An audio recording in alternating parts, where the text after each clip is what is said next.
warahmatullahi wabarakatuh.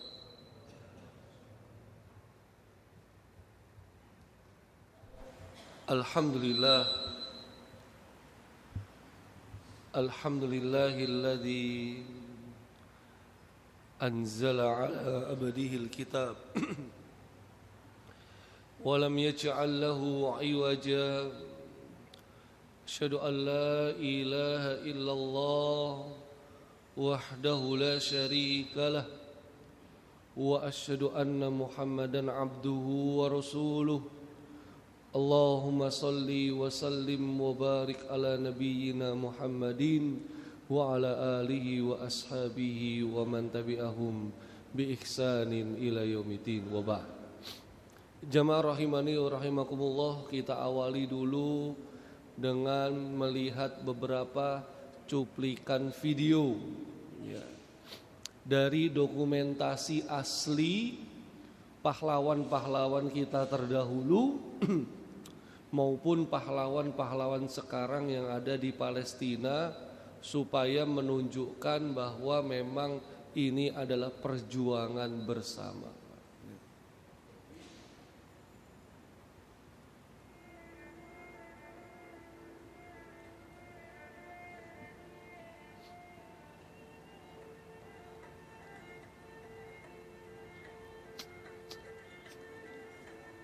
Biar kita ingat bahwa kemerdekaan kita itu diraih dengan darah, nyawa, harta, jiwa, raga. Kenikmatan yang kita dapati hari ini buah pengorbanan mereka.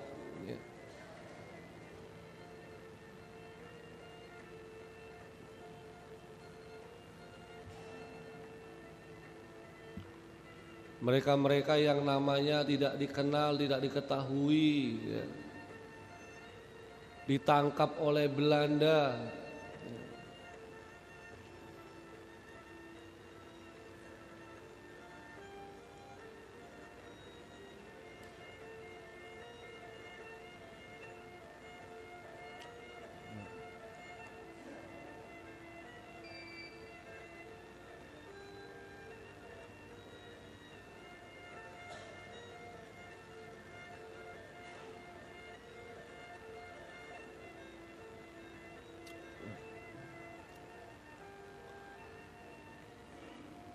Kalau ini para jamaah, ini suara asli ya. Seorang anak kecil perempuan umur 6 tahun sembunyi di dalam mobil, keluarganya sudah meninggal mati syahid karena ditembaki sama pasukan laknat penjajah Zionis Israel Nazi itu. Nah, ilustrasi ini cuma mau memberikan kita gambaran kondisi anak kecil 6 tahun perempuan yang ketakutan itu, Pak. Mari kita simak, karena yang terekam adalah suara dia ketika mengadu, minta pertolongan kepada tim yang bisa menolong dia.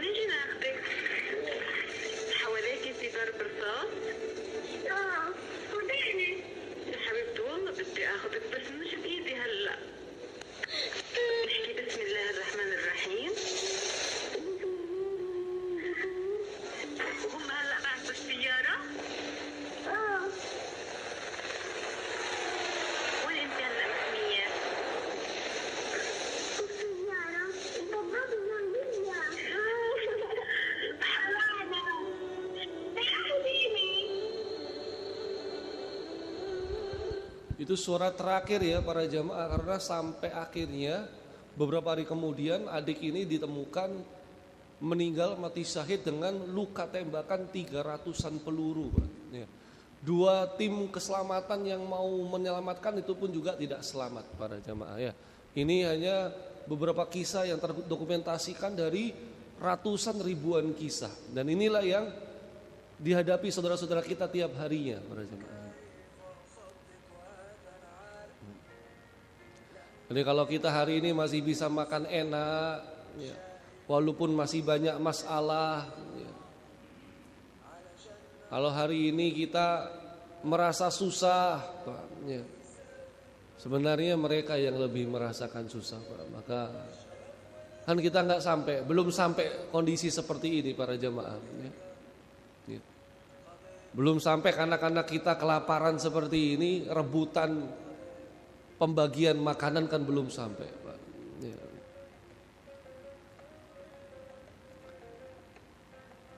Kalau hari ini kita merasa rumah kita kurang luas, kurang besar, gangnya sempit, nah lihat saudara-saudara kita, Pak, ya, yang masih tinggal di tenda-tenda pengungsian yang setiap saat mereka masih bisa merasakan siksaan atau pembantaian Israel. Nah, saudara kita masih, ya, atasnya tenda, bawahnya nggak ada para jamaah, ya. Tidurnya di atas pasir. Ini yang didapati sehari-hari oleh mereka para jamaah. 10 bulan terakhir. Jadi jangan pernah lupakan perjuangan mereka. Tapi menariknya, ya, walaupun mereka itu hancur segala macamnya, tapi untuk urusan ibadah, wah, nggak pernah lepas, Pak. Ya. Untuk urusan sholat berjamaah, wah, itu nggak pernah hilang, Pak. Nah, kita dapati ini rekaman taraweh Ramadan yang lalu, sampai hari ini tetap, Pak, Jumatan ataupun sholat 5 waktu berjamaah masih terus dilaksanakan. Ini salah satunya, walaupun masjidnya hancur, walaupun nggak ada penerangan.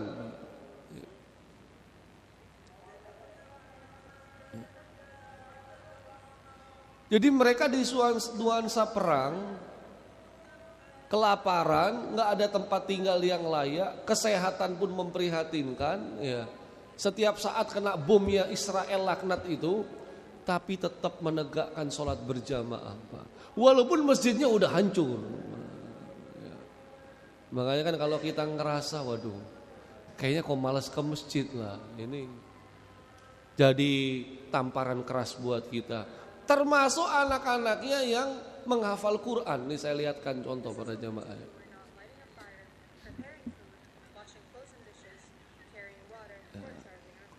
Nah, jadi mereka walaupun tidak di kamp pengungsian, hidup serba tidak menentu, tetap harus ngaji di lembaga-lembaga halaqah Quran. Menuju ke tempat halakohnya butuh 30 menit para jamaah. Nah, ini lihat, sampai di masjid daruratnya mereka. Anak-anak Palestina tetap, Pak, murojaah, setoran hafalan, tahsin Quran, nah itu, Pak, ya. Ngajilah bahasa kita, Pak. Walaupun kondisi perang. Nah, kalau ditanya kenapa kok masih suka nambah hafalan Qurannya, mereka ingin kalaupun mereka mati syahid, mereka mati dalam kondisi hafalan Quran mereka bertambah. Nah, jamaah, ya. Nah, bagi para jamaah yang suka Indomie nih, saya lihatkan, Pak, ya. Indominya sampai sana, Pak, ya.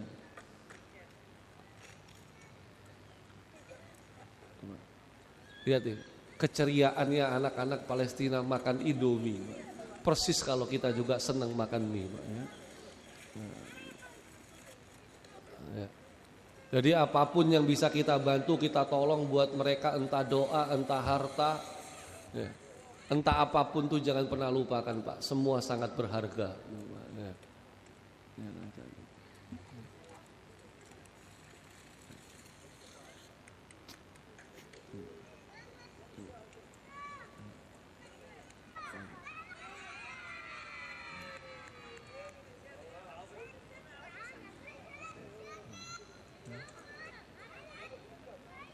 Sedikit apapun harta yang kita berikan buat mereka itu tetap menambah kebahagiaan mereka, Pak. Walaupun cuma 1 bungkus Indomie.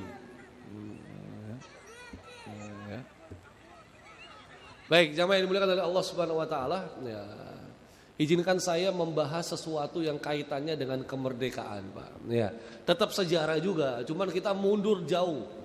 Jadi bukan sejarah Nabi tapi sejarah kaum-kaum terdahulu, Pak. Atau negeri-negeri, wilayah-wilayah terdahulu, Pak. Karena memang banyak dalam Al-Quran itu banyak Allah menceritakan kisah-kisah umat-umat terdahulu, kaum-kaum terdahulu, bangsa-bangsa terdahulu. Nah, yang dihukum, nah ini nggak cuma satu, ada banyak. Ini kan menceritakan, berarti kalau Allah menceritakan itu dalam Al-Quran, manfaatnya buat kita apa? Kan bukan sekedar itu cerita sejarah zaman dahulu, enggak. Tapi kita jadikan pelajaran, kenapa mereka dimusnahkan, kenapa mereka dihilangkan, kenapa mereka udah nggak ada lagi. Apakah itu bisa menimpa kita juga pada hari ini? Ini yang perlu kita waspadai. Baik, secara cepat saja para jamaah, ya. Satu, pertama kaum Samud. Ini, Pak. Ini kaum yang kaumnya Nabi Soleh, punya keistimewaan ternyata, Pak. Zaman dahulu mereka itu punya keistimewaan, kemampuan membangun bangunan-bangunan di atas gunung. Nah, itu, ya. Itu jadi tempat-tempat tinggal mereka. Ini mereka punya kemampuan ini, kehebatan ini. Ya. Tapi gara-gara mereka melakukan penyelewengan, pengingkaran, kemaksiatan. Nah, kemaksiatannya apa? Menurut analisa para ulama, kaum-kaum terdahulu mereka itu mendapatkan siksaan, hukuman dari Allah paling tidak 3 saja, 3 minimal. Mereka kufur nikmat, akhirnya berbuat syirik kepada Allah, tidak beriman kepada Allah, dikasih peringatan utusan Allah berupa Rasul, mereka dustakan, mereka caci maki, mereka usir, bahkan mereka bunuh. Yang ketiga, mereka melakukan kemaksiatan. Jadi 3 ini aja sebenarnya. Jadi kalau sebuah negara sudah melakukan 3 perkara ini, tidak mau mengesahkan Allah, mendustakan ajaran utusan Allah, dan melakukan kemaksiatan, penyimpangan, hati-hati. Kaum-kaum terdahulu diazab. Contohnya ini Samud. Apa kata Allah Subhanahu wa taala? Fa'aqarun naqah wa atau an amri rabbihim wa qalu ya Saleh i'tina bima ta'iduna in kunta minal mursalin. Mereka para jamaah itu sembelih onta betina. Nah, ini padahal dilarang tapi mereka sembelih. Terus mereka sombong lagi. Soleh, kalau misalnya kamu tuh beneran Rasul, nih tak sembelih utusan, tak sembelih onta betina, silakan datangkan hukuman kepada kami. Wah, itu Pak. Ya. Maka kata Allah, fa'aqadathumur rajfa fa'asbahu fi darihim jathimin. Karena itu mereka ditimpa gempa, jadilah mereka mayat-mayat yang bergelimpangan di tempat tinggal mereka tanpa sisa, Pak. Jadi hukuman Allah buat kaum Samud langsung habis bersih tanpa sisa.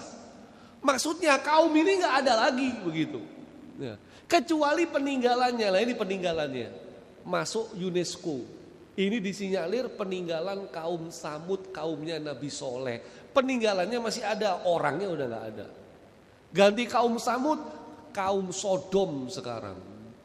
Ini kaumnya Nabi Lut alaihissalam. Yang kita tahu kaumnya Nabi Lut ini mereka punya kelainan, ketertarikan, kecenderungan laki sama laki. Dulu Pak, ya dulu. Gara-gara mereka suka laki sama laki, akhirnya Allah hukum mereka. Surat Hud ayat 82. Ya. Falamma jaa amruna ja'alna 'aliyaha safilaha wa amtorna 'alaiha hijarah min sijil mandud.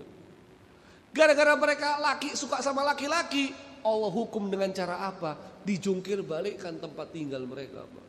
Begitu dijungkir balikkan gak cukup, ditambahi, dilempari dengan batu yang terbakar bertubi-tubi. Enggak tersisa juga ini.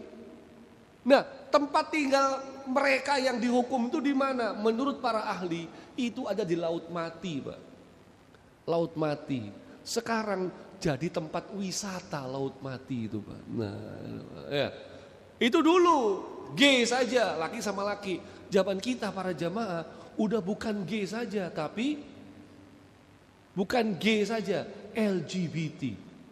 Pembukaan Olimpiade Perancis kemarin menampilkan wanita-wanita, bukan wanita ini, transgender Pak, ya kan?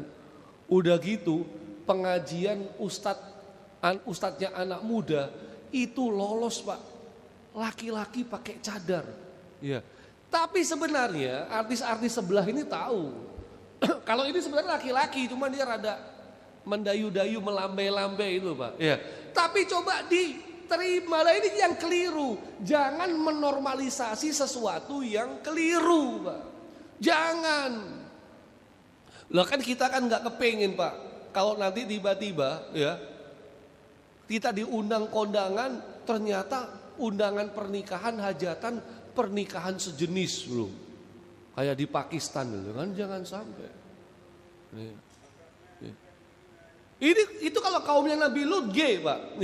Sekarang zaman kita sudah LGBT, nah apalagi ya Allah di Jakarta para jamaah mungkin nggak tahu ada kontes wanita transgender tercantik Pak. Ya Allah Pak. Ini diadakan di Jakarta. Wah. Yang menang dari mana? Yang menang dari negeri Serambi Mekah, Aceh. Ya Allah. Ya. Artinya kita kalau kita tidak berisik sama ini, kadang-kadang kita nganggap ini normal. Wah. Naudzubillah. Jangan sampai yang terjadi pada kaumnya Nabi Lut kena ke kita juga. Lanjut. Gempa yang menimpa penduduk Madian. Kalau penduduk Madian ini penduduknya Nabi Syuaib. Jadi hukuman Allah itu macam-macam. Kebanyakannya sih gempa. Kaum Samud gempa, kaum Sodom gempa, kaum Madian gempa. Nanti ada gempa, ada angin, ada juga banjir. Nah, jadi hukuman Allah macam-macam. Nah, ini kebanyakan sih gempa. Ini kan lagi rame. BMKG ini lagi mewanti-wanti, hati-hati di negeri kita ini mau gempa, namanya gempa apa Pak? Tahu nggak itu? Megatrust. Nah itu Pak. Ya, lagi hati-hati nih, karena kita memang hidup di daerah rawan gempa. Kita kembali ke Madian ini. Ya. Nah, bagaimana hukumannya Pak? Ya. Mereka ya dinasehati sama Nabi Syuaib ya. Ya qaumi u'budullaha warjul yaumal akhir wala ta'fau fil ardi mufsidin. Wahai kaumku, sembah Allah saja, berharap pahala hari akhir, jangan berkeliaran di muka bumi berbuat kerusakan. Tapi fakadzabuhu, mereka mendustakan Nabi Syuaib. Fa'akhodathumur rajfah fa'asbahu fi darihim jathimin. Tetap Allah musnahkan mereka semua. Nggak ada satupun yang masih hidup. Hilang mereka semua Pak dalam muka bumi ini, kecuali peninggalannya. UNESCO merilis sepertinya ini peninggalan kaum Madian. Ada lagi kaum Ad. Nah, ini kaum Ad para jamaah. Ini Nabi Hud. Ya. Ini 11-12 sama kaum Samud. Makanya kan sering disebut dalam Al-Quran itu Samud sama Ad itu sering digabung para jamaah. Punya kemampuan yang sama. Apa itu? Bikin tempat tinggal, istana, bangunan tinggi di gunung, di perbukitan Pak, dibuat seperti ini. Nih sampai sekarang jadi peninggalan mereka, masih ada di wilayah Jordania, Petra para jemaah. Nah, mereka sama juga itu masalahnya. Ya. Tapi hukumannya beda, hukumannya angin. Kalau tadi kan gempa, kalau ini angin Pak. Ya. Wa amma adun fa'uhliku birihin sorsorin atiyah. Anginnya itu dingin kenceng. Jadi hukuman sama Allah itu dengan Allah memerintahkan angin untuk menimpa kaum Ad, anginnya dingin kenceng. Kita kan angin banter kalau pas musim hujan Pak, 2 jam aja udah ketakutan kita Pak. Jangan 2 jam lah, sejam 30 menit udah ketakutan. Lah kaum Ad ini berapa lama? Allah sebutkan sakharaha alaihim sab'a layalin wasamaniya ayyamin husuma. Ternyata 8 hari 7 malam. Jadi anginnya yang kencang itu selama 8 hari 7 malam. Makanya kata Allah, fatarol qauma fiha sor'a ka'annahum a'jazu nakhlin khawiyah. Kamu melihat kaum Ad itu mati bergelimpangan, seakan-akan mereka tunggul pohon kurma yang telah lapuk. Fahal tarolahum min bakiyah, satu pun gak tersisa. Nah itu Ad, Samud, Madian, Sodom. Itu terpecah-pecah ceritanya, gak ada surat tersendiri. Tapi dalam Al-Quran itu ada surat tersendiri yang berbicara tentang negeri, Pak. Ya. Di mana itu negeri Saba. Nah, ini ya. Nah, ini kan jadi perhatian khusus, Pak. Kenapa? Allah menceritakan sebuah negeri, bahkan ada surat khusus yang Allah masukkan di dalam 114 surat Al-Quran. Ada surat khusus tentang Saba. Berarti kan perlu ada pelajaran khusus nih. Kenapa negeri Saba ini, Pak? Nah, siapa kaum Saba? Ternyata dia itu nama laki-laki, Pak. Ya, dia itu nama laki-laki, ya. Cuman ya ini rojulun walat asroh minal Arab. Anaknya ada 10. Jadi dari bangsa Arab. Jadi memang ini asal muasalnya bangsa Arab sebenarnya. Kaum Saba. Dulu dikenal kaum Saba ini Abdus Syam, hamba matahari. Ya, hamba matahari. Ya. Berapa lama mereka berkuasa? Lama sekali, Pak. Kalau kita lihat nih, kerajaan Saba ini sejak abad ke-10 sebelum Masehi, berarti 1000 tahun sebelum Masehi. Sekarang kan 2024 Masehi. Nah, berarti 2024 kurangi 1000, 3000 tahun yang lalu mereka hidup, Pak. Ya. Nah, salah satu rajanya terkenal namanya Ratu Bilqis. Ini nanti jadi istrinya Nabi Sulaiman. Pusatnya di mana? Pusatnya itu di Ma'rib. Ma'rib itu di Yaman, Pak. Ini kita lihat petanya. Mereka hancur tahun 550 Masehi. Berarti mereka bertahan 1500-an. Kan Rasulullah SAW itu kan lahirnya 571 Masehi. Nah, mereka hancur dulu baru Rasulullah SAW lahir. Nah, hebatnya mereka dari mana? Pertama kekuatan bala tentara. Itu dia. Mereka punya kekuatan bala tentara. Maka ketika Nabi Sulaiman itu mengancam kerajaannya, mereka nggak takut. Padahal Nabi Sulaiman sudah pakai pasukan jin, ya kan? Pasukan manusia, pasukan binatang. Mereka nggak takut, Pak. Ya, karena mereka punya kekuatan. Nah, tapi bukan masalah kekuatannya, tapi kemakmurannya. Ini loh. Nah, ya. Kaum Saba ini terkenal makmur. Ini Allah abadikan dalam Al-Quran. Laqad kana li saba'in fi maskanihim ayah. Kaum Saba itu ada tanda kekuasaan Allah di tempat tinggal mereka. Jannatani an yaminin wasimalin. Mereka punya 2 kebun, sebelah kanan maupun sebelah kiri. Emang kebunnya istimewanya kayak gimana? Ini Qatada, Pak, menceritakan, menafsirkan. Kalau misalnya kita masuk ke kebunnya, di atas kita itu ada keranjang. Kita masuk saja, keluar dari kebunnya, keranjang di atas kepala kita itu langsung penuh, nggak pakai metik. Saking suburnya kebunnya kaum Saba, para jamaah. Ya. Jadi masuk aja nggak pakai metik, itu kayak surga itu, Pak. Surga itu kan kalau mau makan kepingin itu buahnya yang datang, kita nggak perlu metik. Ya. Saba itu kayak begitu. Nggak ada nyamuk, nggak ada lalat, nggak ada serangga, nggak ada kalajengking, nggak ada ular, Pak. Bener-bener luar biasa. Apalagi mereka itu punya bendungan. Nah, bendungannya ini yang terkenal, Pak. Karena bendungannya ini terbesar saat itu. 16 meter, lebar 60 meter, panjang 620 meter. Total wilayah yang bisa diairi oleh bendungan ini 9.600 hektar, para jamaah. Ya kan? Jadi luar biasa bendungan ini. Nah, katanya bendungan ini yang bangun Ratu Bilqis. Jadi urusan pengairan mereka aman, urusan tanaman-tanaman, tumbuh-tumbuhan, buah-buahan mereka juga aman, Pak. Ini ilustrasi saja. Tapi bendungannya itu juga disinyalir itu ini Pak, ini kerajaannya kaum Saba. Menurut UNESCO lagi-lagi ya, jadi ini sudah penelitian level dunia. Ini kerajaan kaum Saba, kerajaannya Ratu Bilqis, ini sisa-sisa bendungannya. Gitu. Ya, itu dia. Nah, terus, di sini Pak, di Ma'rib ini, di Yaman ini, tuh tempat pusatnya kaum Saba tuh di sini. Di sini di Saudi Arabia belum ada orang. Siapa yang mau tinggal di sini Pak? Ini gersang soalnya. Tapi kalau di sini, subur, ya. Yang di atas tandus, nanti di atas Saudi Arabia ini baru ada yang mau tempat tinggal karena keluar air Zam-Zam. Tuh nanti tapi, ya. Ini kita bicara di sini dulu, ya.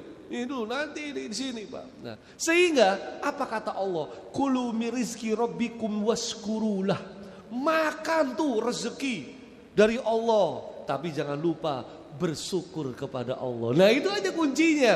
Jangan lupa, jangan kufur, syukur. Sampai ini ayat yang kita sering dibaca pala khotib Pak. Bentar Pak, saya tambah 5 menit Pak ya. Baldatun thayyibatun wa rabbun ghafur. Nah, negeri Sabah ini negeri yang thayyibah, negeri yang baik. Nah, dan Robmu ini Tuhan Maha Pengampun. Wah nikmat. Lah kok bisa mereka dimusnahkan oleh Allah? Nah ini kemudian Pak, ya. Pada waktu Ratu Bilqis masuk Islam, kaum Sabah ini menyembah, sebelum Ratu Bilqis masuk Islam, kaum Sabah nyembah matahari dan bintang. Tapi begitu ganti generasi, ganti kaum, ganti pemimpin, mereka kembali nyembah matahari dan bintang. Allah nggak langsung hukum, enggak Pak. Allah utus 13 Rasul, bayangin. Allah ini sayang sama hamba-hambanya. Mereka berbuat maksiat, Allah nggak langsung hukum. Tapi Allah utus 13 Rasul. Tapi 13 Rasul nggak dipedulikan sama mereka para jamaah. Akhirnya gimana?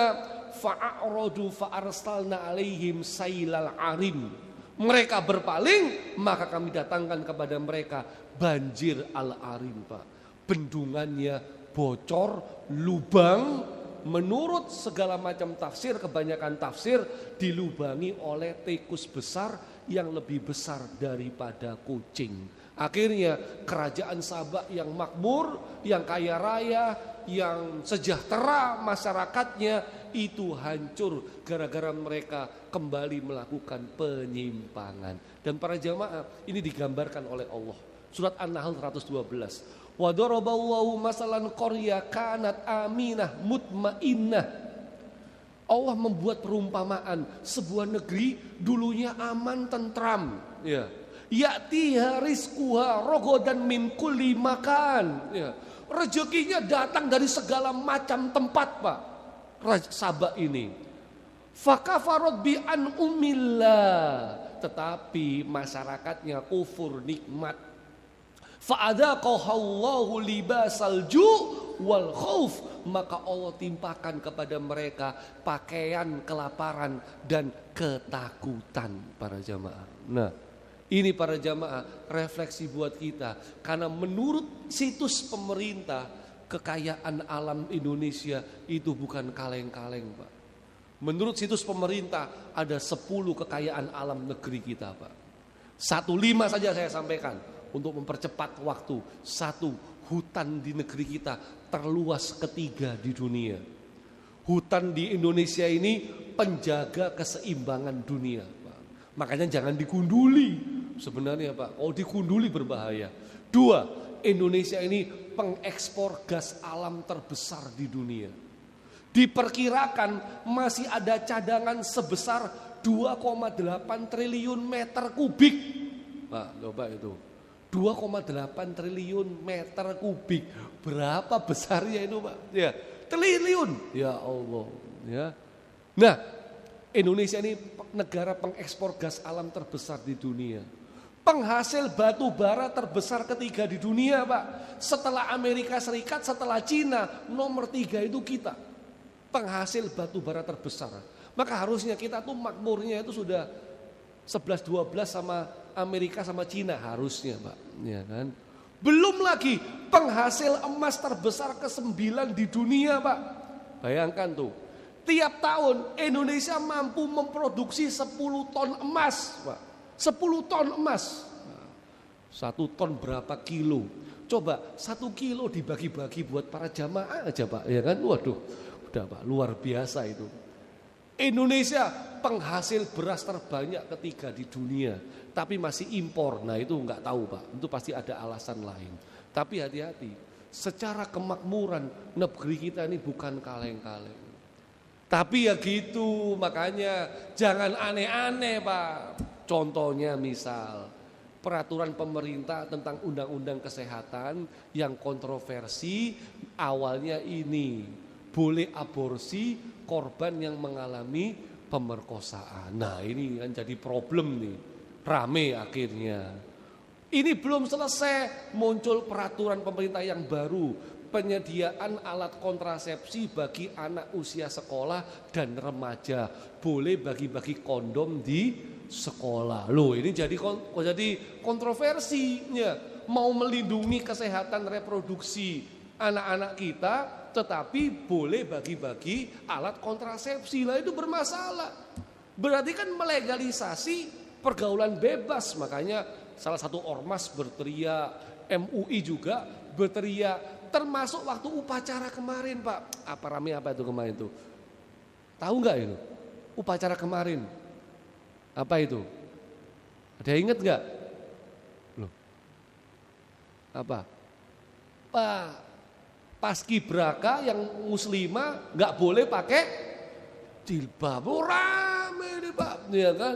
Lah itu makanya jangan dimuliakan Allah Subhanahu Wa Taala, belajar dari negeri-negeri sebelum ini. Ya, apalagi ya kita ingatkan para jamaah, lihat tuh apa kata tokoh-tokoh bangsa ini Pak. Tahun 48 Kiai Haji Hasyim Asy'ari mengatakan seperti ini. Umat Islam Indonesia udah lepas dari penjajahan, maka mari kita berusaha dengan jalan teratur sampai pemerintahan Indonesia, pemerintahan yang menjalankan nilai-nilai Islam. Ya, tahun 78 Buya Hamka mengatakan, mari kita berpahit-pahit, kaum muslimin belum pernah puas kalau kewajiban menjalankan syariat Islam belum menjadi kenyataan, tuh Pak. Ya, jadi negara kita ini negara religius, nilai-nilai agama nggak boleh dihilangkan. Sampai Bung Karno nih mengatakan apa itu? Mari 60, 70, 80, 90 utusan yang duduk dalam perwakilan rakyat ini orang Islam. Sehingga apa? Hukum-hukum yang keluar, hukum Islam pula. Hukum-hukum yang tidak melanggar aturan-aturan nilai-nilai ajaran agama kita. Nah yang lagi rame 2 hari ini Pak, ya, kemarin sama sekarang, itu sampai saya kutipkan nih, ya teman-teman sejarawan itu mengatakan nih Pak, Bung Hatta ya ketika DPR hanya jadi alat kediktatoran presiden, Bung Hatta melawan. Karena saat itu oleh Bung Karno DPR cuma stempel memberi dasar hukum keputusan yang telah ditetapkan pemerintah. 2 badan ini orang-orangnya ditunjuk sendiri oleh Soekarno. Bung Hatta akhirnya melawan. Ya, kata Bung Hatta, kalau semua anggota ditunjuk oleh presiden, lenyaplah sisa-sisa demokrasi. Demokrasi terpimpin Soekarno menjadi suatu diktator yang didukung oleh golongan-golongan yang tertentu. Hari ini lagi rame para jamaah, ya, mari kita jaga, kita rawat Indonesia ini, ya, sampai apa? Negeri kita ini baldatun thayyibatun wa rabbun ghafur. 79 tahun kita merdeka. Semoga Allah jaga dan Allah ridhoi negeri yang kita cintai ini. Amin, Allahumma amin. Hadanallahu wa iyyakum ajmain. Wassallallahu ala nabiyyina Muhammadin wa ala alihi washabihi wasallam. Wa akhiru da'wana alhamdulillahi rabbil alamin wa lafu minkum. Assalamualaikum warahmatullahi wabarakatuh.